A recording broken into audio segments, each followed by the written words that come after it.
Hello and welcome to the latest episode of the Online Warriors podcast. As always, I am Illeagle 86, coming to you with a fresh, piping hot, fresh baked. It's Pi Day. Okay, that's where I'm going with this. We're recording this on Pi Day. Nerdbomber, happy Pi Day. Thank you. It's Pi Day. Gotta get down on Pi Day. And good morning to you because you look like you're going to fall asleep. Yeah, daylight savings time is not kind to me. It's gotten the best of Nerdbomber, guys. I wasn't sure if we were going to bring that up on the air. Nerdbomber's tired. So if that doesn't get you excited for a fresh-baked episode of the podcast, I don't know what will. Techtic's here with us as well. You heard him over there. Before we get started, I want to go around. Favorite pie. Now, I'm going to say it right out of the gate. I'm going to be that guy and say, I don't like pie. I've never liked pie. I don't think pie is worth my time. So, and you're entitled to your opinion. Right, wrong, I would or pick indifferent. like cop-out for a person like me. Their cop-out favorite pie is like that chocolate pie that's like someone was like, it's not really pie, but they call it pie. It's chocolate pie. You know what I'm talking about. Those like French silk It's pies basically you get just them in like the freezer whipped cream. section. It's just like chocolate mousse with whipped cream and like Oreo crust, and yet they still call it a pie to make Chocolate people like me cream feel pie. better. There's chocolate cream pie. There's banana cream. You know what I like? I'll tell you something that's pie adjacent that I like. My dear sweet mother. She's Shout a out to pie? you, Mom. Yeah, I was going to say that. She is not a We're pie. edging on cannibalism here. No, she makes an apple cobbler, which is like, that's kind of like pie, you know? Then why don't you just like apple pie? Apple pie's got too much. The ratio has to be correct. Cobbler is thin, so you get a lot of crumble and a lot of apple, and there's not too much of any one thing. With apple pie, the best part is the crust, and there's not very much of that, so you mostly just get like apples, which are good, but they're not. I don't like fruit desserts. I probably said this on the podcast before too, and it's Well, you a don't hill really I'm willing like to die fruit. on. Hey, okay, hold on.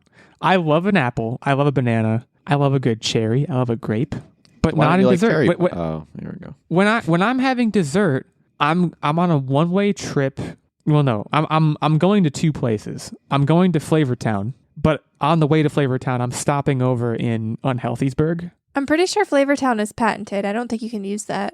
I'm going to Deliciousville. Is that okay? I'm going to Deliciousville, but I have a stopover on the way in Unhealthiesburg, and Fruitopolis is in the other opposite direction of that to me. So I don't know. That's how I feel about pie. I hope you've all enjoyed listening to me rant about pie. Nerdbomber, what's your favorite pie? I am also not really a big pie person. I do like a good chocolate cream pie, but I'm also pretty savvy on like a nice apple pie. Apple pie with a scoop of vanilla, but specifically French vanilla ice cream right on top. And you got to make sure you've got enough cinnamon on that pie crust. And whoo, that's a good pie. All right, so apple pie is my second favorite pie, but my first one, and this is gonna ruffle some feathers probably. I hope it does. Shepherd's pie, because That's not pie. Oh gosh, no, that counts. That's a good counts. answer. Because it is delicious, and dinner is always the superior course to dessert. You're a savory man. I respect it. I mean, you could have said chicken pot pie, but you went with shepherd's Chicken pie. pot pie is which not I that also great. respect. Not a fan. Shepherd's pie, big time. Now, there are some absolute lunatics out there, and I'm going to alienate some people, so just let me go with it. Have you seen these people who eat apple pie with like a slice of cheese? What? What's that? You've never heard about this? No, I've This never is the heard thing. about that. I bet you it's surprisingly. What kind of cheese? Is it like a Swiss?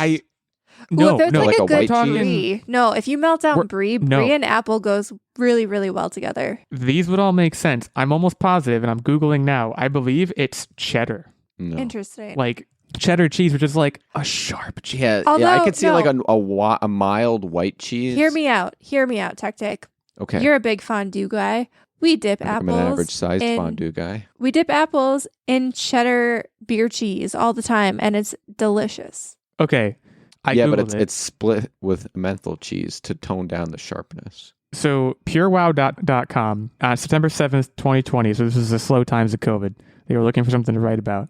Apple pie with cheese, the surprising story behind the iconic and polarizing combo.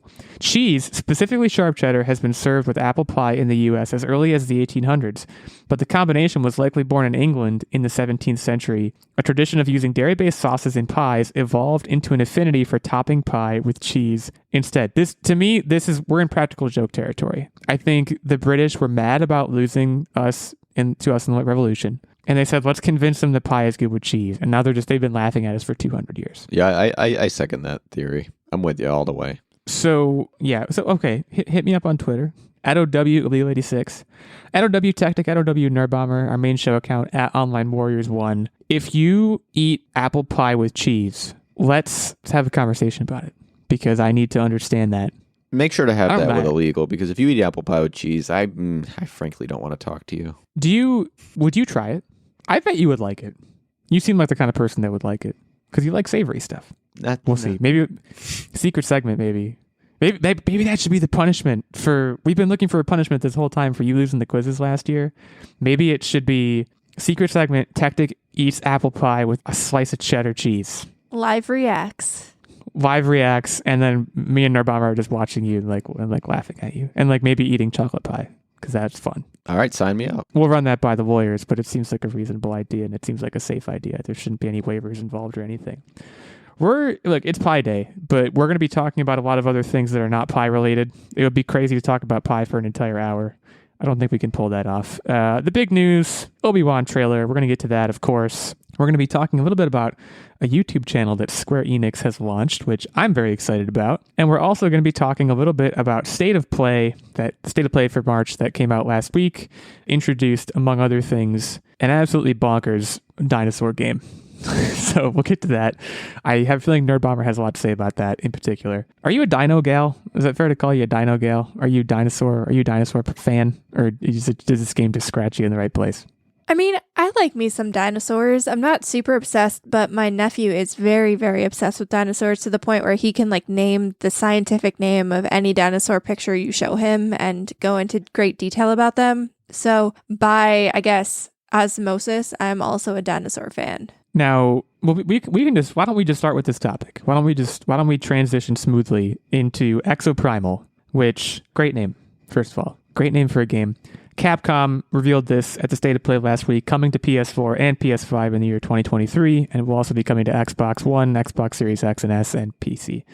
No exact release date. I guess there was a game called Dino Crisis, which I know nothing about, but apparently it's being hailed as a kind of spiritual successor to that game. Now, I'm going to kind of draw a comparison here. So first of all, if you haven't watched the trailer, maybe go watch it now because we're going to talk about it. I think I very reasonably drew a lot of connections to another Capcom game that I played back in the 360 days called Lost Planet, which I think people might be sleeping on Lost Planet. Yeah, I think people might be sleeping on Lost Planet. So Lost Planet was actually a game that I got. This was back when I was probably, was I in middle school, I think, when this came out.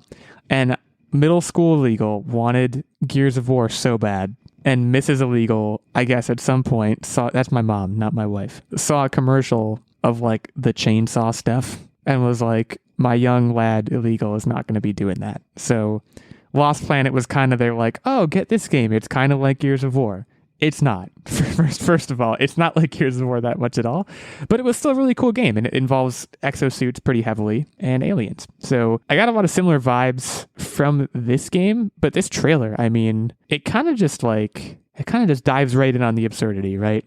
It starts with literally a weather forecast that the forecast for Tuesday is calling for dinosaurs. What? And then a portal opens. And it's just a wave. It's a wave of dinosaurs. And not waving game traditional. It's they're all just coming through there. They're coming through, you would think a portal would open on the ground and dinosaurs would march through in epic fashion. No. What this game opted for was a portal opens in midair at the height of a skyscraper, and a bunch of velociraptors just kind of fall out of it in ragdoll physics mode and just fall into stuff and cause, absolute chaos immediately. And then you're fighting them. And it the gameplay looked awesome.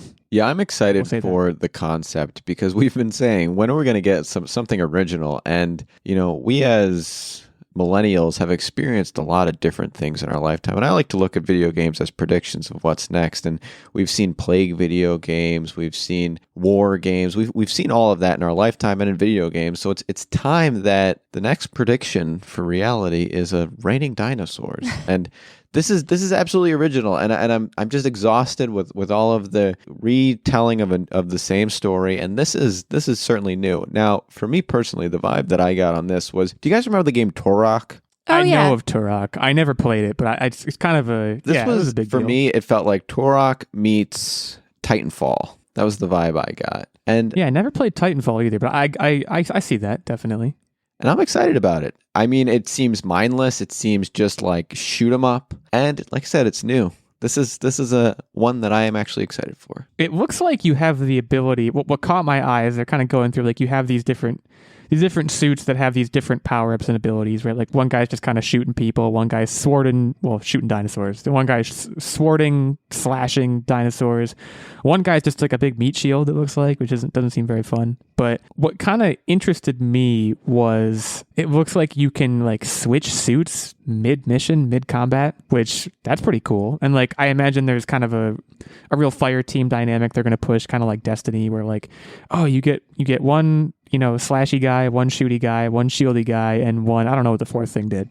I actually don't even remember. But there was like kind of these 4 exosuit archetypes that you would pick between. Mm-hmm. And then just kind of go out there and like, I don't know, get eaten by a T-Rex maybe. Like you said, kind of mindless, but like it also strikes me like the one thing I'm worried about with this game is like they got to lean into that. Like I don't want, like there were some cinematics in this trailer that they were like, there's going to be a story that takes itself seriously. And I was like, I don't know about that. I hope it's more like a Borderlands type of story where there's an underpinning story that kind of carries you through the campaign, but it's ridiculous and it doesn't take itself seriously at all. I mean, I think we kind of get a little bit of that from, like you said, how the trailer even opens. Like, today's forecast is dinosaurs. Yeah, there's definite like tongue-in-cheekness in like the robot part, but then there's like this cutscene where like this girl's like, I want to be the best pilot, and I'm like, I don't care about you. It's a dinosaur game.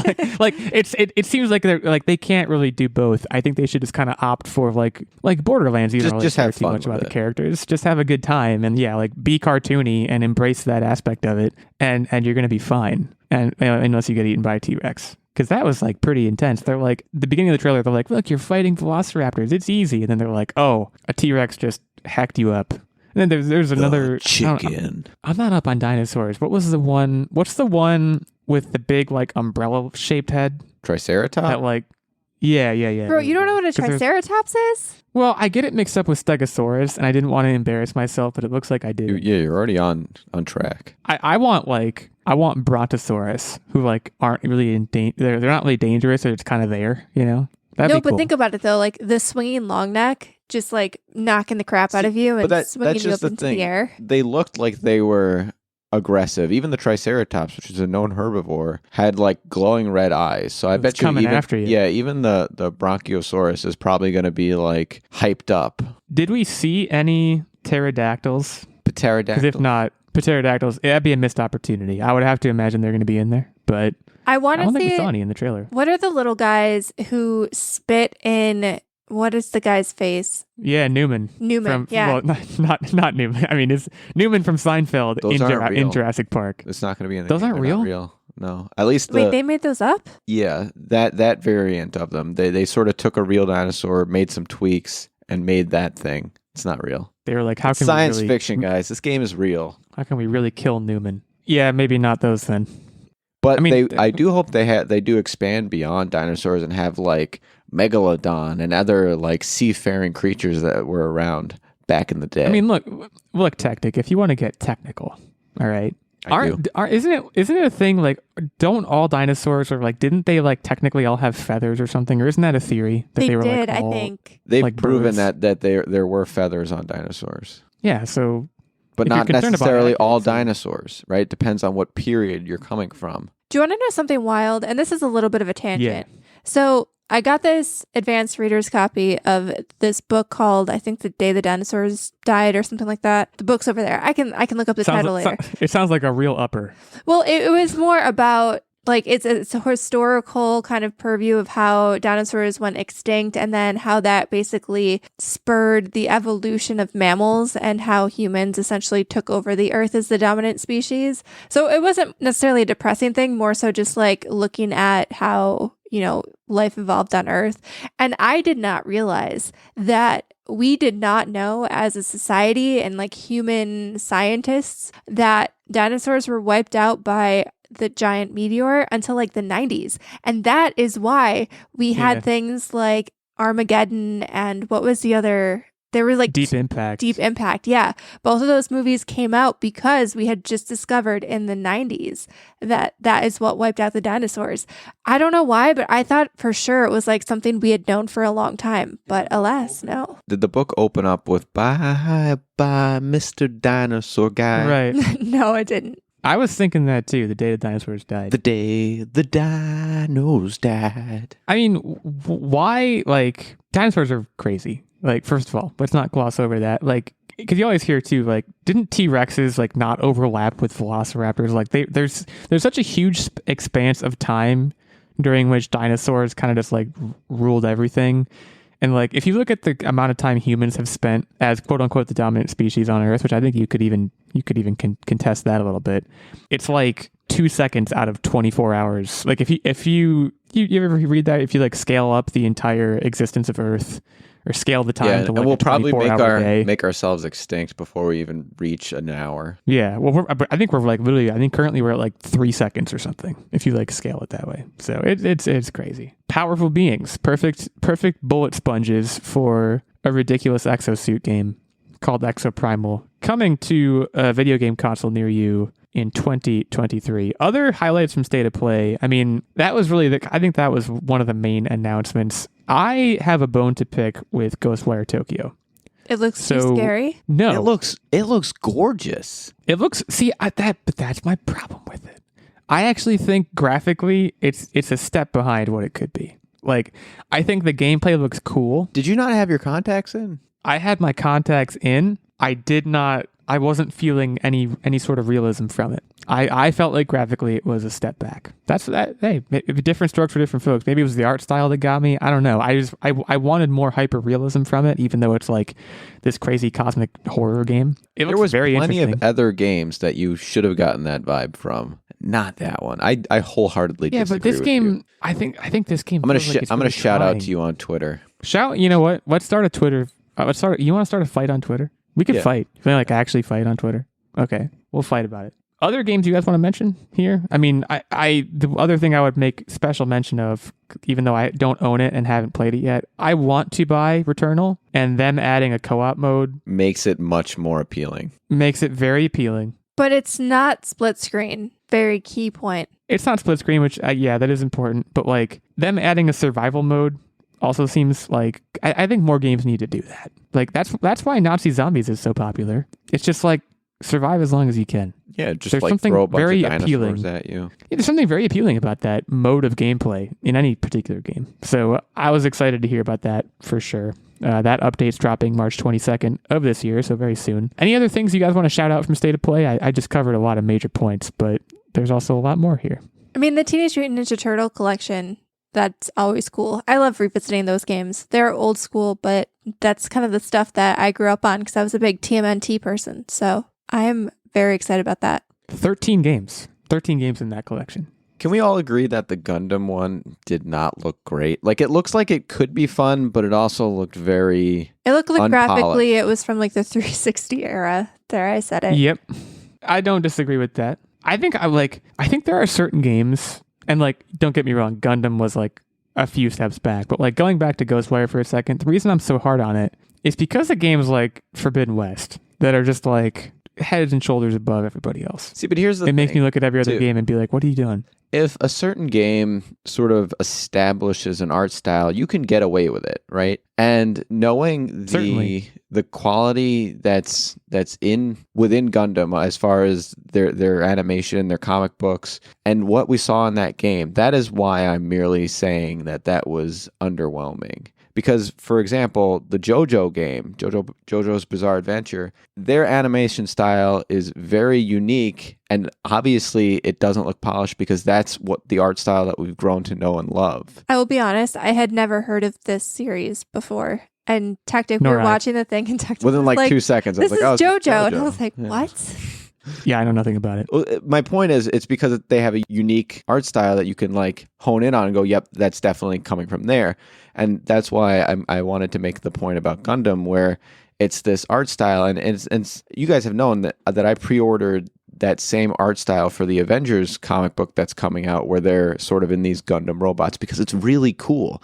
And then when I saw this unpolished sort of animation in this game, it was just like, come on, you guys got a great source material. Use it. And maybe this is like first look material, like maybe being too harsh on all these games. And also, like, for what it's worth, graphics aren't like, I'm literally currently playing Mass Effect, which, like, yeah, the remaster got a graphical update, but like, it still looks like it's the old school. It's still very much like an Xbox 360 era game, yeah. And like, guess what? It still rocks. So, who cares? Wait, can you say that again? Can you say that again one more time? I'm gonna give a more substantive Mass Effect update later, because that's something that I've been up to. So let's table that for now. Anything else we want to mention here before talking a little bit about Square Enix? I've mentioned my mentions worth mentioning. Yeah, same. Square Enix is launching a YouTube channel, and it is adding. This is an absolutely breakneck transition. There's no transition to be had. I'm just going right into the next news. So you're going to have to handle that. They're creating a music channel on YouTube, adding 5,500 tracks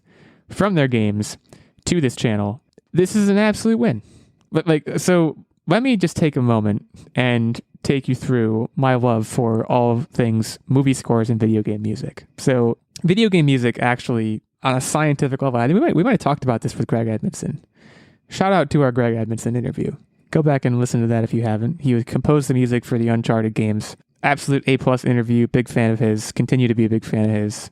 Here's to you, Greg. Video game music is very carefully designed to allow you to listen to music without pulling too much of your focus. The reason, of course, being if you're playing a game and you need to focus on doing things in the game, the music can't pull too much of your focus. As a result, and speaking as someone who, when I'm working at my job, I cannot listen to music with words in it.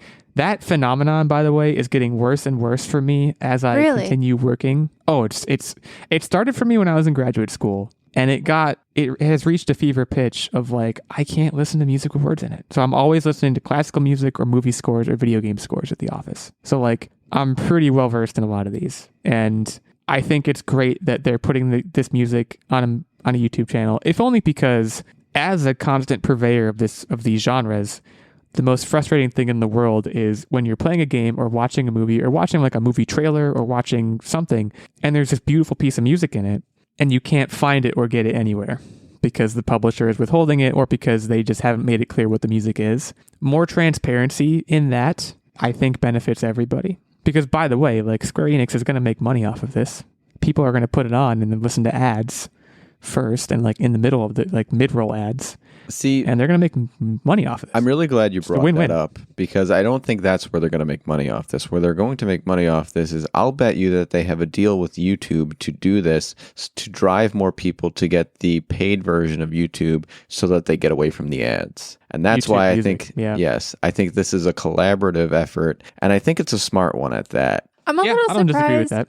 Like, I know Spotify has been a little controversial these days for a variety of reasons, but I'm just surprised too that they're not expanding to put this on other music services. I know even outside of Spotify, like there's Tidal and what is it? Apple Music and like Amazon Music. There's so many like subscription music services. I'm surprised they didn't just put like the compendium of Square Enix music up there. Tidal Music. I mean, Tidal, I don't know anything about, but like, I don't know. When I think about the potential customer base for this, or like user base for it, assuming they're throwing up a test balloon that only goes to one streaming service, I would think, perhaps unreasonably and perhaps in some biased way, that like YouTube Music is the place where most of the gamers are going to listen to music. I don't know why that is, but like, I don't know. I'm a Spotify user myself. I know my brother uses YouTube Music. See, I think it's people stuck in corporate America where they have all these IT protections and you can't get on Spotify, but you can get on YouTube. That is also a good point. I honestly don't know which one has the larger user base.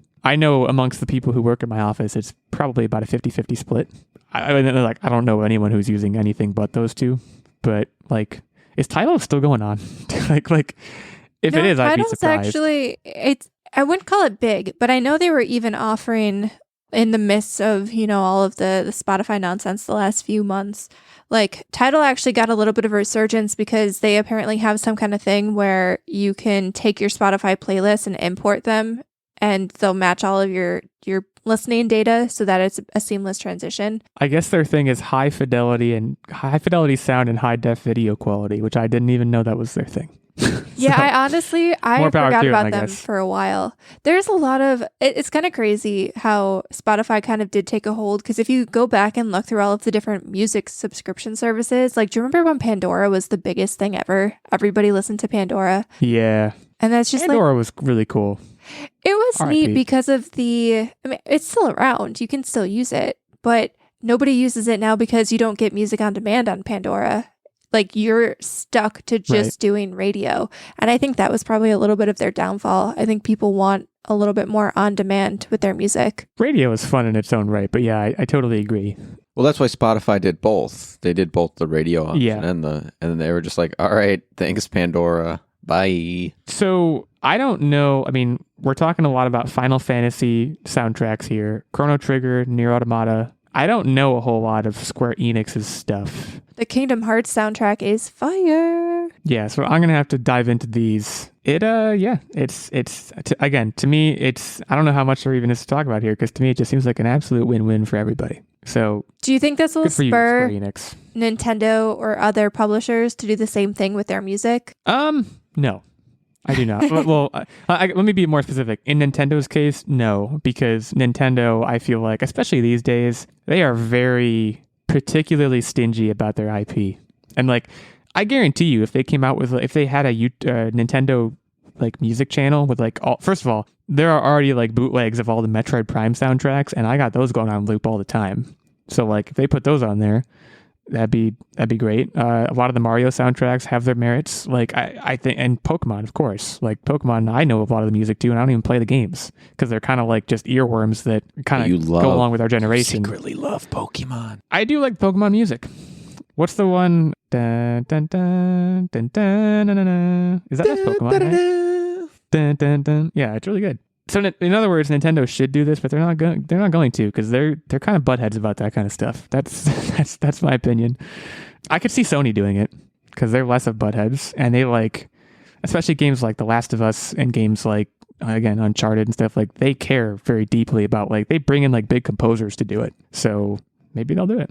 I don't know. So yeah, we'll see. But good on you, Square Enix. In the meantime, you're first to the party at the very least. Maybe you'll set a good example for other publishers, other devs, etc. We're going to talk Obi Wan Kenobi, but before we do, we are going to head into our regularly scheduled break. But before we do that, I would be remiss if I did not shout out our fantastic Patreon producer, Mr. Stephen Keller. Mr. Stephen Keller, take a bow.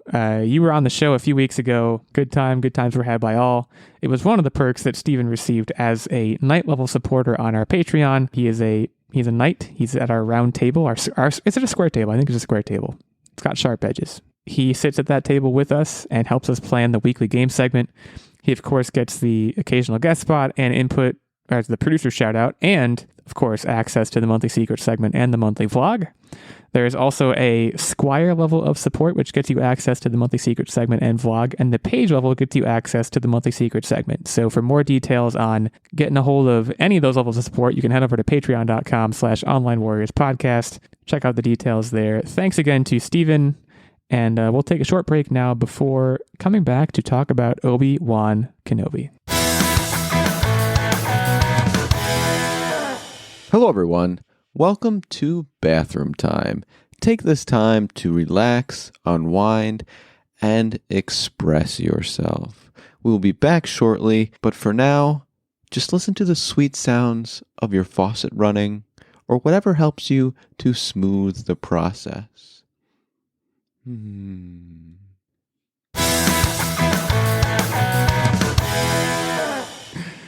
Okay, welcome back. I'm very excited for this topic. When I first watched the Obi Wan Kenobi trailer, the first thing I did was jump on the old podcast Discord that we have with us three hosts, and I said, this is a must-discuss topic for next week's episode. It is top build, top of the list, top flight. This trailer, so let's start with the negatives.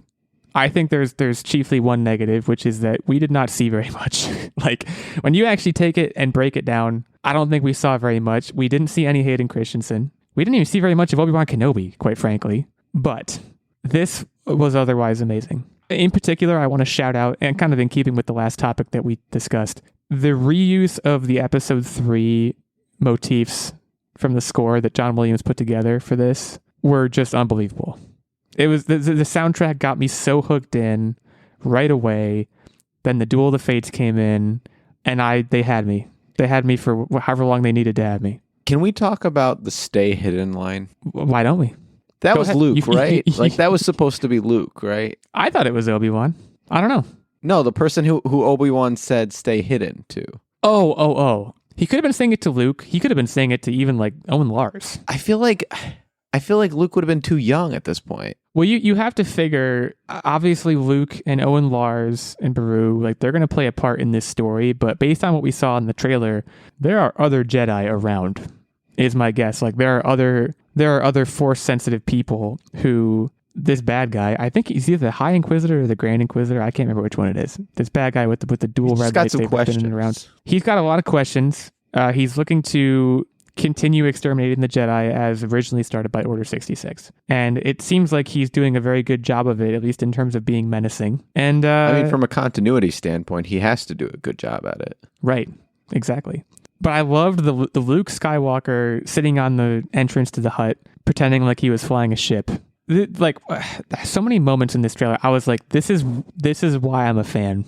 And like, it was great. I'm just gushing about it and I can't stop. So someone else should talk. Sure, I have a couple comments. So in addition to, honing in on the fact that we already saw Luke, potentially, as long as it wasn't a head fake. The other way.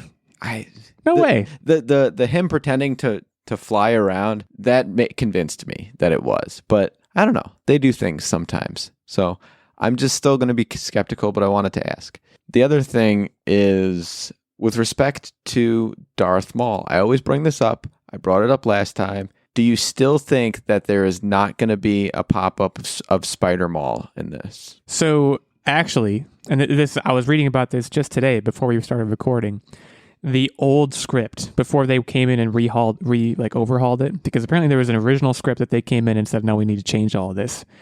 Darth Maul was the original antagonist, and they went in and changed everything. So I don't disagree. Like I think Spider Maul is a cool, and like spoiler alert, but at this point, Solo came out 5 years ago or something. Darth Maul shows up at the end of Solo. First of all, did you guys know that? Did I just spoil it for you? Nope. Okay. You just unlocked a memory. It was one of those things where it's been so long. Yeah, but in that scenario, it was pre the Darth Maul saga. In this is post the Darth Maul saga. It is not pre the Darth Maul saga. I don't think it is. Is Solo pre episode 1? I don't think it is. I think it's between 3 and 4. So Solo is pre Darth Maul episode 1. No, it's not. I thought it was. I'm pretty sure Solo takes place between 3 and 4, the same time Obi Wan Kenobi does. So after Darth Maul has gotten cut in half. Well, yeah, because he shows up at the end of Solo and he's cut in half. So how could it take place before episode 1? Are you with me? Are you back? At the end of Solo, he has the spider legs because he has been already cut in half. It takes place between 3 and 4. So they kind of set him up to do some stuff at the end, and they haven't had him do anything yet, as far as I know. So that may have been the setup for him being in this show, but then they came in and rejiggered the entire script. And now it's probably mostly just Obi-Wan fighting the Grand Inquisitor and Hayden Christensen, a.k.a. Darth Vader. Which I can't believe we didn't see any Hayden Christensen. I was kind of bummed about that, but I was still super into this trailer, so I don't even really care. They're saving Hayden Christensen, though, for a big reveal. Yeah. Well, I looked on IMDb. Apparently, they're both, him and Ewan McGregor, they're both in all 6 episodes. So it's not like Darth Vader's not going to show up until the 3rd episode. No, he's in it right away, I guess. So it just excites me a lot. Solo occurs both before and after Obi-Wan Kenobi. If you pull up the timeline, it umbrellas it. Obi-Wan Kenobi straddles. No, it's Solo straddles Obi-Wan Kenobi. Correct. I'm trying to think what time jumps even exist in Solo, so that's a little confusing. But okay, so they did. Yeah, they're kind of concurrent, which again kind of feeds into the theory that I have, which is that when they ended Solo the way they did, they were setting up Darth Maul to make a comeback. And by the way, isn't Darth Maul also in Clone Wars, and doesn't he fight Obi-Wan Kenobi in Clone Wars too? Yeah, they have a rematch. Clone Wars. And Yeah. it's like epic. And that's why I'm like, I want to see that, please. Right. So it's already like partially canon that Darth Maul survived and everything, but I guess they decided to go a different way with Obi Wan Kenobi, or at least so it would seem at this point. Yeah, I don't know. Nerdbomber, where are you at? Where are you at on this? Is this a watch for you? Is it a not watch? Is it a? This is definitely Ewan a watch. McGregor still got it. Yeah, He definitely still has it. he still got it. I feel like I definitely am not as big of a Star Wars nerd as either of you. So like I tend to get a little bit lost in the details, and I feel like I'm going to need a refresher course before I watch this. And I find that to be true. Like part of why I liked The Mandalorian and why it was kind of refreshing for me as a Star Wars fan, but not a super fan, is that you could kind of watch it in a self-contained manner. And so that's my only hesitation. Like I need to go in and do some research before I watch the show. I would definitely guess that Obi-Wan Kenobi is not going to be that. Like, my honest guess is they're going to try not only to do callbacks to prequel episodes, but also they're going to like try and set up for. And I think in the same way that they did with Rogue One, they might try and do some similar stuff with this show. Basically, like, okay, we know where Obi-Wan Kenobi needs to end up. He needs to end up a hermit in the desert. And like when Obi-Wan, it looks like when the show starts, he already is kind of that, but he's also not quite as hermity, it seems like, as he is at the start of 4. So like some crap's gonna have to happen to him. I think that's interesting. I was just, man, Star Wars. I think after losing his other half, he's already set the path of becoming a hermit. We just didn't get that vibe from the trailer. I think the stuff that's going to happen to him already happened to him personally, from a psychological standpoint. It's true, but like even at the end of 3, you definitely get the sense he's like, I'm going to go into hiding, but I'm going to be fine. Like he didn't give me a strong sense of like, I am totally broken as a person to the point that I'm going to become a hermit. And I don't know, maybe that's going to happen now. Maybe they feel like that hasn't happened yet and they need to really break him down. That would be kind of depressing for a Disney Plus show, but I mean, what the heck? I have not watched Book of Boba Fett yet. Kind of tangent topic here, but have you guys watched that at all? No, but I've heard I need to for specific reasons that I don't want to spoil for anybody who hasn't watched it yet. Fair enough. Yeah, I'll get to it. I don't know. It's Disney Plus shows, like, I'm aware of that. Like Hawkeye came out and it kind of like went by me. Hawkeye was really good. Came out. You should watch Hawkeye. But my point is they go by me and they just like, for whatever reason, I get the sense that they're low priority. I'm just like, I'll get to it. And then I don't get to it.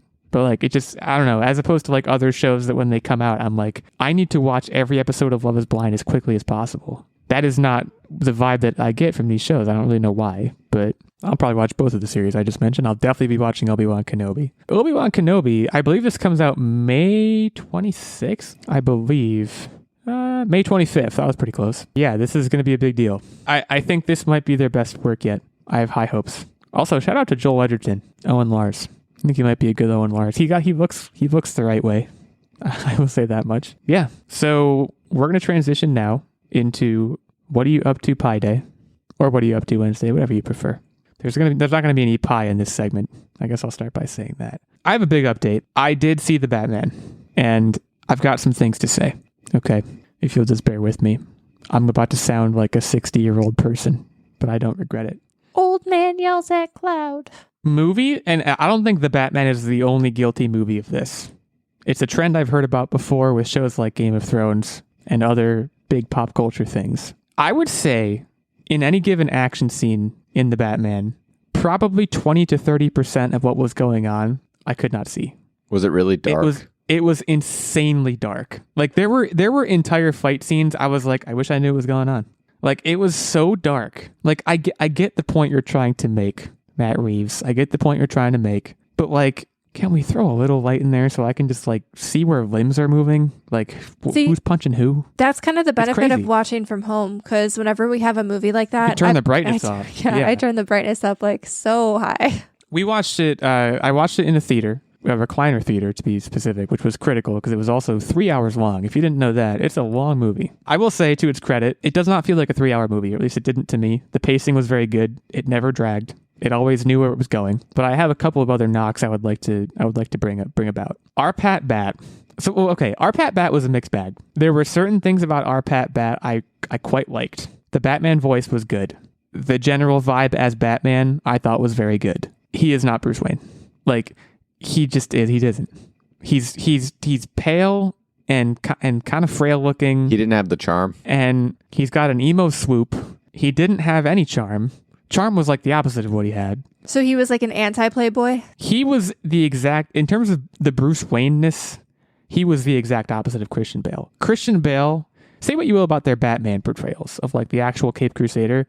Christian Bale's Bruce Wayne portrayal, I think will maybe be forever unmatched. I think it was flawless. As like a socialite who kind of plays up being a jerk and an idiot to like hide his secret identity and also just like look really suave and like a playboy would. I think he was perfect. Robert Pattinson, admittedly, because of the way the script was kind of going for a different thing, which was, again, a lot of darkness, but it didn't play as well to me. Him, I don't want to get into spoiler territory, so there's certain things I want to talk about that I'm going to avoid. The action scenes were at large quite good. Like the fighting was great. The ones you could see. The ones you could see were good. The car chase that you saw in the trailer with him and Penguin was phenomenal. It was really quite good. The soundtrack, the score, Michael Giacchino wrote, is phenomenal. It's a triumph. I hope he gets awards for it. Some of the character usage was very, and I'm not going to get into specifics, but there were certain characters that you think are going to be a big deal, and then they're not. And you're like, what? Like it's just like, it made some very strange choices. I wish I could get more into specifics. I can't, but it made some very strange choices.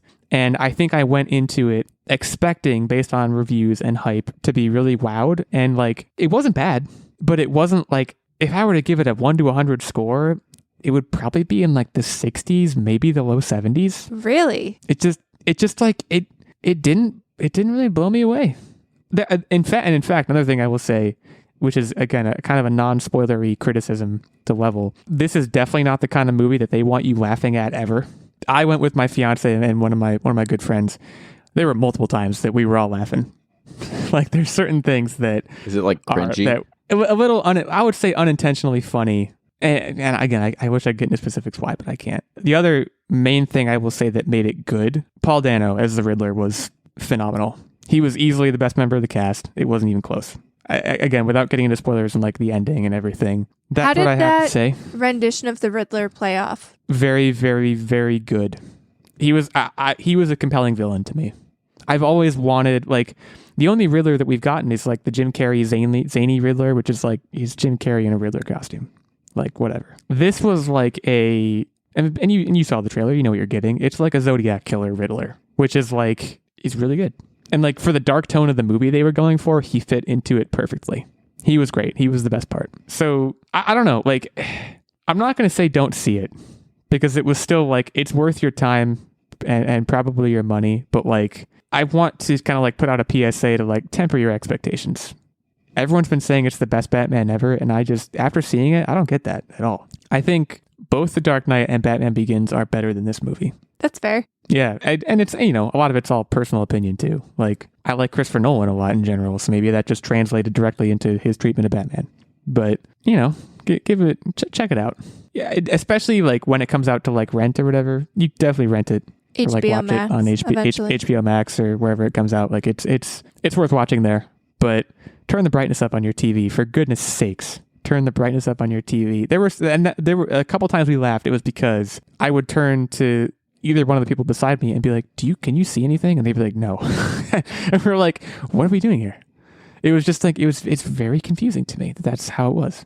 So that's one piece of the update for me. The other piece is I did take a bit of a hiatus just because of like life busyness things. I had not played any Mass Effect in a while. I'm back at it, and I'm still moving at a snail's pace. I just got off Pharos. Just beat the Thorian. And you're probably thinking, oh, that's like 2% into the game, and I'm sure it is. But are you enjoying it so far? I'm enjoying it. I said this last time.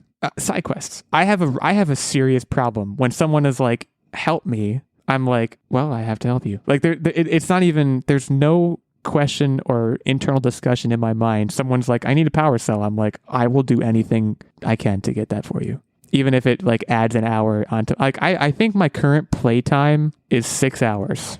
And yeah, I just got off Pharos, which was the first planet I was on. And by the way, as you go, of course, the side quests really do be stacking up. They definitely do. There's a lot to do. And I also will say, I don't know how long the first game is necessarily, but like, as far as the upgrade track is going, like, I think I think Shepard is already at level 10, and I think I have I got a lot of my skill bars pretty filled up. So I believe the first game is the shortest from what I remember. I believe the main story is around 15 hours. I think I might be making this up. I believe it was only 15 hours. And then obviously you do side quests and stuff and you add some time. But I don't remember the first game being that long. I want to say that Pharos is... It's early in the game, but it's also not that early, if that makes sense. Well, because you look at the map. First of all, and I will say this is one complaint I have: the map system in that game is not good.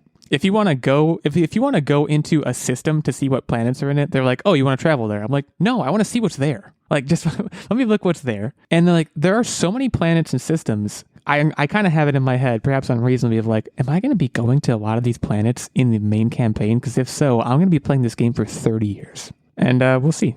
I don't know. It might be. I don't know. Do you want me to spoil about how many planets there are? No. Okay. I do not. Thank you for offering. No, I'm going to stay the course here. It's going to take me a while, but I'm definitely enjoying myself. I'm enjoying the upgrade. The churning on the upgrade tree is always something that I enjoy. And I'm enjoying it here. I will say, too, from a gameplay perspective, I am definitely and let me ask a clarifying question, actually. Am I expected to direct my boys when to use their skills? Because I'm not doing that. It depends what settings you have on. There's settings where they're pretty much autonomous and they do what they want, but you can... I remember the first time I played Mass Effect, I directed my teammates to do everything. And that was it was juggling, and my current experience and my current experience and play style is play the game and really only notice your squad mates when one of them dies, and then you're like, oh crap, one of them died. I must be in trouble. And when I say died, I don't mean permanent die. I mean they get shot too much and they fall down, and I'm like, oh crap, something bad's happened. That's I do think, I don't know what my settings are. I do think they are doing crap, they're activating. I'm not activating my own abilities either, by the way. I'm just kind of shooting stuff, which may be the wrong way to do this. I don't really know. But I mean, that's one of the nice things about Mass Effect, though, is you can really choose how you want to play. I think the first time that I played Mass Effect, I think I did kind of what you were doing, where I didn't direct my teammates, or maybe I started out and thought it was too hard, so then I stopped. But I was just doing a lot of shooting because, I'm primarily a shooter. That's the type of games that I play. And I think in Mass Effect 2, that's when I really started, I think I really embraced the bionic side of things and started doing more of the tech I magic barely stuff. know what biotics even are at this point. I'm just do I have an assault rifle? All right, I'll be fine. That's kind of I'm really enjoying and into the sniper rifle, which is not something I usually do, but I'm doing a lot of that. So I don't know, having a good time, continuing to churn. I will admit, at one point, especially when I took that hiatus and I was starting to get back into it, I was like, Deathloop's going to take me 8 hours to beat. Should I just do that for because that's Deathloop is sitting there. I can see it while I'm playing Mass Effect, and I'm like, well, I'll see you in 2 years, Deathloop. I do think after the first Mass Effect, I will probably switch to Deathloop and then go back to Mass Effect 2 or something like that, something of that nature. I think that's if a only solid as idea. a palate cleanser. Yeah, just kind of get it. Yeah, you don't have to play it long. I played it, raged, quit, and never went back. I didn't even finish. Deathloop? No. Yeah. Oh, yeah, you did. I thought you were talking about Mass Effect. I was like, no, you definitely beat Mass Effect. But no, yeah, he is Deathloop is it hard? Not to out you, but is it? This one boss that I was on, the way to beat them is stupid. And that's about all I'm going to tell you, because I want to see if you have the same experience. So there's different ways to approach things in Deathloop, and he was insisting on kind of brute forcing it. And I was like, why don't you try a different method? And he was just like, no. And then he got frustrated. Tactic, have you ever played an arcane game? No, here's the thing. I beat the boss. Punish you for that. I beat the boss. I did it. I beat the boss. And then I exit the building. And then I get shot and had to do it again. And I was like, no. Just no. Every Dishonored game, and by every, I mean the two that I played, their whole shtick is okay, you can just kill this guy, but do you want to be a good boy? Do you want to be a good boy? It's better if you be a good boy. That's the whole thing about Arcane. But I imagine that translates directly to... After I beat the boss, it should have auto-saved or saved, or I shouldn't have had to do it again. Well, I mean, that's the whole point of the death loop, though. No, I know, but We're sidetracking. That here. game has but autosave when you make certain progress, and it was you normally death loop, like as part of the story. It was going to have me do it again. Right, but I think the part that you didn't get, because I don't know if you completed a full day, and this isn't really a spoiler, because basically you get to the end of the day and you loop, so you're going to have to do it again. Yeah, right. So even though you did it that one time, you still would have had to do it again. But I lost the abilities that I got from beating the boss. That's fair. So then I was just like, this is dumb. And you were big mad. Yeah, then he was just he tapped out. I'm looking forward to playing that one. I have high hopes for it. Anyways, that's my update. I took 20 minutes. I'm sort of sorry, but not that much. We talked about Mass Effect. I'm sure you're happy, Nerdbomber. Oh, I'm very happy. Anytime we talk about Mass Effect. So, what do you got for us this week? Me? All right. So you? Yeah. I'm here, guys. I'm awake. Guys, daylight savings. This episode is basically a PSA for take away daylight savings, because if we don't, Nerdbomber will die next year. She won't make it. Well, you know what happens? No, just keep this time year round so that the sun sets later. What happens to me, and this is another daylight savings time tangent, but it's going to be short, I promise, is that, so I'm one of those people where I cannot go to sleep until midnight. My brain just doesn't turn off. I have to be exhausted in order to fall asleep. So by trying... It sounds terrible. It sounds awful, first of all. Yeah. It sounds like the worst. It's not great, but I can manage on 6-7 hours of sleep. That's just my life. I'm good. But the problem is that I tried to go to bed at what would have been 11 o'clock. And I could not fall asleep because it wasn't on the clock. It said it was midnight. But in my brain, it's it is 11 o'clock. What are you doing? This is not bedtime. So I just kind of laid there. And that's when you say, I'm going to bed, brain. You got to talk back to your brain. Yeah. That's what I do. Yeah, maybe. I don't want to tell you what to do. But yeah. So I'm sleepy. But we watched Turning Red, the Disney Pixar movie that came out on Disney Plus. And yeah. It was great. I liked it. I liked it a lot. I don't think I would call it Pixar's best movie or Disney's best movie in a while, but I really liked it. It was set in the 2000s, if I'm remembering. That's a fun time. Yeah. So this is pre-smartphones and back when we were kiddos. And it was refreshing because the story is, this girl is 13 years old. She's an Asian Canadian living in Toronto, which first of all, I thought it was really cool that, Canada representation, woo woo. I feel like there's not a lot of Canada in the media. And she turns 13, and in a kind of metaphor for, puberty and that girls experience when they go through puberty. Yeah.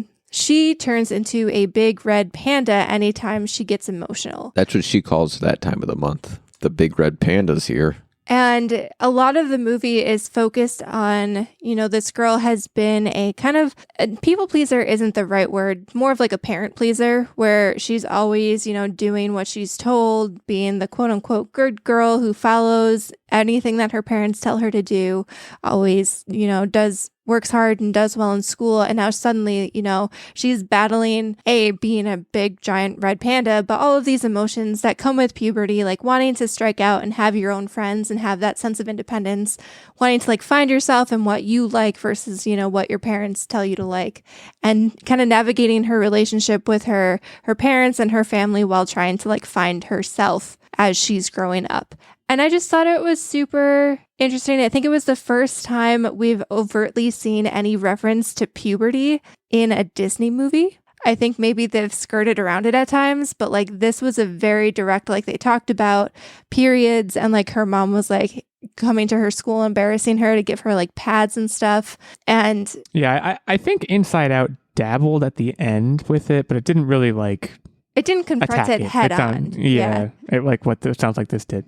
And even how she grapples with, starting to like boys and stuff like that. It was very on the nose compared to a lot of other Disney Pixar movies in terms of, grappling with becoming a young teenager and growing up. And it was pretty good. And especially as someone who kind of grew up in that era as a millennial, I think a lot of things were targeted towards millennials. The boy band craze was kind of tapped upon, and just like, you know, the cringy stuff you used to do, like when you used to take videos of you and your friends doing just like goofy stuff because we had video cameras for the first time, and we all, for whatever reason, thought it was a good idea to take videos of yourself doing super cringy stuff, making music videos. Yeah, we did the weird videos. I also would shout out to Facebook statuses. Shout out to like you ever been on Facebook and it's like you have a memory from 2007. You're like, oh no, and it like ruins your day, because that happens to me like every day. Oh no, when you guys have no idea. Here's a little fun fact about me. I made legitimate music videos with my friends. Like we added audio to it, and we would lip sync the lyrics and then dub them in, and like we would do scenes where I'm driving past in my car and all this other stuff. It was top notch. The like video camera, like that era, like it was interesting, right? Because now kids all have cell phones that can take videos. So like it's not a making novelty. Videos, like it's not a thing to do, right? Whereas like back in the day, not to sound old again, but like back in the day, we would be like hanging out and be like, hey, let's bust out the video camera and do something stupid. You know, like it was what you would do that day. Like it wasn't just like, oh, we have phones that have cameras, so who cares? It was like, it was a thing. So yeah, I feel you on that. So you would recommend Turning Red? I would definitely recommend. Like I said, there's some things. I feel like it's one of those movies that maybe not everybody could relate to, but I think puberty in general as a topic, and, you know, finding your way and who you are is relatable enough that I think anybody could enjoy it. I think if you were one of the overachievers in school and your parents kind of like drove you to succeed in school, and then maybe now as a millennial, you're kind of burnt out and you kind of look back on some of the decisions and like, did I do that because I liked it, or did I do that because that's what I was told was like what I was supposed to do? I feel like it'll also hit home quite a bit and be super relatable. I feel a little seen right now, so maybe I should watch it. Yeah, definitely. Cool. Yeah, I just did what I wanted to do. You guys are weird. I don't disagree with that characterization of my younger self. I was weird. There's no doubt. I'm weird now, though. So other than that, still, you know, cracking away at Horizon. I think I'll probably be playing that for a long time, in it for the long haul. I don't really have an update on that. Just still having fun. So right on. T-Dog. Can I call you T-Dog? No. So I have 3 updates. One, we finally watched the movie Zootopia. This has been out for quite some time. Holy crap, that's a throwback right there. And I gotta say, absolutely great movie. And you know, the biggest hype about this movie was the scene with the sloths, and it did not disappoint. Yeah, I see what you did at there. all. So the sloth scene plays hard. For sure. Yeah, and then they wrap it up in the end with the sloth and the fast car. Whew. Great movie. Recommend it if you haven't seen it. It's a nice lesson. It tells you it doesn't matter if society tells you can't do something. If you work hard, you try hard, and you think you can do it, and you believe in yourself, you can do it. So do it. Is it just me, or are you guys on an animated movie thing right now? We have been. Yeah. We need some lightheartedness. The other thing is we started playing a co-op game together on the Switch, and that is Super Mario 3D World. This is split screen, or rather couch co-op, 1 to 4 players, and it is just a lighthearted good time. And you can kind of compete with each other to who gets the highest score of that world. It's a good time. So if you haven't played that one and you're looking for a nice couch co-op game that's a kind of easy going, chill game, play that game. Also, it comes with Bowser's Fury, which is 1 to 2 players, and you can play that with friends as well, but just one other friend. And then the last update, which you guys have probably seen on my social medias, is I made a new type of bread that I've never made before. It was a little hesitant. There was some experimentation there. And I gotta say, it turned out phenomenal. I made an orange bread. It was an orange chocolate bread. And basically what I did is I had a recipe for zucchini bread, and I took out the zucchini from the recipe. I took out walnuts from the recipe. I replaced the walnuts with dark chocolate chips, and I replaced the zucchini with 4 clementines. Now, I know what you're thinking. Hey, Techtic, how did you just put the clementines in there? Great question. So here's what's actually interesting. I removed that little like nub from the outside of the clementines, and then I boiled them, skin and all. Whole clementines, 4 full clementines. Just boiled them for till they're super soft on the outside. Then I threw everything right skinned it all in a blender, pureed it up, threw it in the mix, folded it through, and threw it in the oven for about an hour at 325 degrees. And I got to tell you, it was refreshing. It tasted kind of like chocolate oranges. Probably one of my favorite breads that I've ever made. And I finished it off with a nice powdered sugar icing on top. So that was the thing I was most excited for. You're a culinary madman, if I may say so myself, and I mean that very positively. Can confirm it was delicious. Not sure how the excess fiber intake from eating that much rind. I don't know how that's going to go over in our bellies, but it was delicious. It's an entire loaf. It only has 4, and we're not eating the whole loaf in one sitting. We've had a number of slices, so it's no different than taking a bite of rind a day. Which people eat candied orange skins. Like, that's a thing. So gross. Not my thing. I shouldn't say gross. That's mean, but not my thing. Cool. Keep us updated on all your bread ventures. Everyone else, keep an eye on Techtic social medias for any bread venture updates. It's quiz time. I am the quiz master on this day, and the quiz topic, as selected by our Patreon producer, Mark Hamill. Hamill himself on Twitter. Go follow him. There's actually a Twitter question in here, so get ready for that. I'm a Mark Hamill fan. We're all kind of Mark Hamill fans. He just seems like a good guy, right? He's done some stuff. We're going to talk about it. Before we do, though, a quick update on the quiz records. I am 4-3. Techtic is at 3-3. Nerdbomber at 2-4. And Stephen Keller, 1-0. Shout out to Stephen. So, Nerdbomber, it's go time. So that's the takeaway here. First question. It's a typical quiz classic. These are all, by the way, Price is Right style, as always. Got 5 questions and a tiebreaker in front of me. How old is Mark Hamill? And we're going to start with Techtic. We're going to give Nerdbomber a fighting chance here. Yeah, he's 56. Oh, you said that with such confidence. Are we sure about that? I'm going to say, do I use the +1 off the bat? 57. Let's do it. Well, you profited off the +1. He is 70 years old. He's 70? He's an old dude. I mean, he looks older than 56 to me. But that's, I don't know. Man, I didn't want to bust. I had a feeling he was in the 70s, but I wasn't sure, so I just went super low, and I thought, why not? I actually thought I was going to go second, and I already had locked a number into my head. He's an older gent, but he still got it. Let's be clear. How many acting credits amongst those 70 years of life has Mark Hamill accrued on the Internet Movie Database, IMDb? Oh boy, this is a lot. I'm going to say 142. Yeah, it is up there. If you don't know this, in addition to Star Wars, Mark Hamill does a lot of voiceovers, and he's pretty big in the animated series. You might not realize he's the Joker in a lot of them too.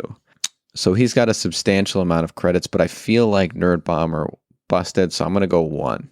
Nerdbomber takes a 2-0 lead, 354. So actually, you weren't even close. I was going to say 350, but then I got scared. So I kind of... We keep getting scared. Yeah. So, as you mentioned, lots of voice acting stuff. The Joker, Avatar, among many other things. He also, I imagine, probably has a lot of acting credits for being in providing voices for video games and stuff for Star Wars things that aren't just the movies. I don't know that for sure, but I'm just speculating as to how he has so many credits. But he is not just known for his acting. At one point, he actually co-wrote a comic book called The Black Pearl. How many issues of The Black Pearl came out? There was 56 issues. I don't think so. I think there were 10. Boy, Nerdbomber, you almost did the victory lap there. You both busted. Oh. It was a limited comic book series co-written with Eric Johnson in 1996 and 1997. There were only 5 issues. I should have gone lower. Apparently, it was based on a screenplay that Hamill originally wrote, and the movie itself never was created. At least I don't think it was created. Something's got to be 56. So 2-0. There are 2 questions left. Techtic, it's time to get the lead out, my friend. Okay, this is my favorite question. I'm going to come in at question number 4, maybe the most pivotal question with it. Back in September of 2021, Twitter user @WhatsAbean12 tweeted, Hamill himself, you could just tweet Mark Hamill and you'd get thousands of likes. So what did Mark Hamill do when he saw that? He tweeted, Mark Hamill. How many likes did that tweet get? First of all, do you guys remember this? Because I remember this. I do remember this. Oh boy, it was a lot. I'm up first, correct? It's question 4, so you would be up first, yes. I'm going to say 78,000. 78,001. The +1 has been utilized to great effect.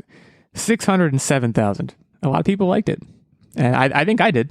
Yeah, I did. I did too. I'm pretty sure. So there you go.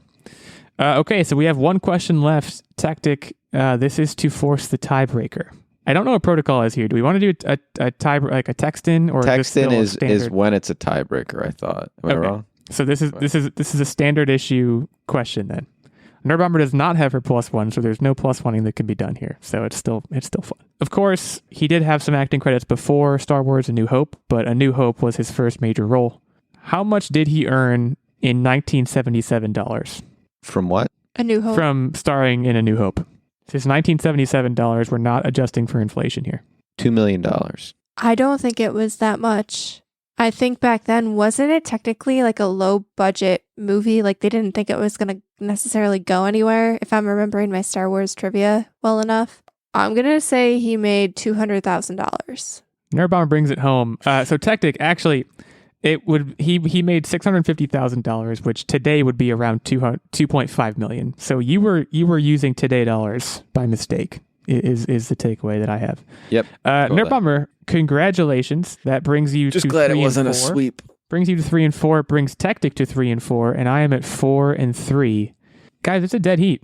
It's anybody's game here in the 2022 quiz tracker. So keep your eye on that. Apparently, we're going to make Techtic eat a slice of apple pie with cheese. So that's maybe the punishment for next year as well. I don't know. We'll figure it out. Now, the question with that, though, is, are we talking, should we just do like one of the McDonald's apple pies and then put like a Kraft single on it? I feel that like sounds pretty good. That would be terrible, but that would be so funny. My worry is that it wouldn't be bad enough. Like, I think you need a sharp cheddar cheese. Kraft singles are too like amenable to like actually not being terrible. I like Kraft singles personally. So maybe that's just me projecting my preferences onto it. We'll iron out the finer details and get back to y'all. But that's what we have to look forward to. In the meantime, we thank you all for joining us for this Pi Day episode of the Online Warriors podcast. Leave us a review on Apple Podcasts if you are so inclined. Hit us up on Twitter. We mentioned our handles in the episode. And they can also be, I'm sure, easily searched in the old search bar. And yeah, with that in mind, I will turn it over to Techtic to take us out with a tech tip. So I want to tell you guys a little something about the human body. Your nose is located right above your mouth, but it will never, ever, ever, ever tell you that your breath stinks. And the only way that you will know if your breath stinks is only if you make the effort to cup your hands and smell it.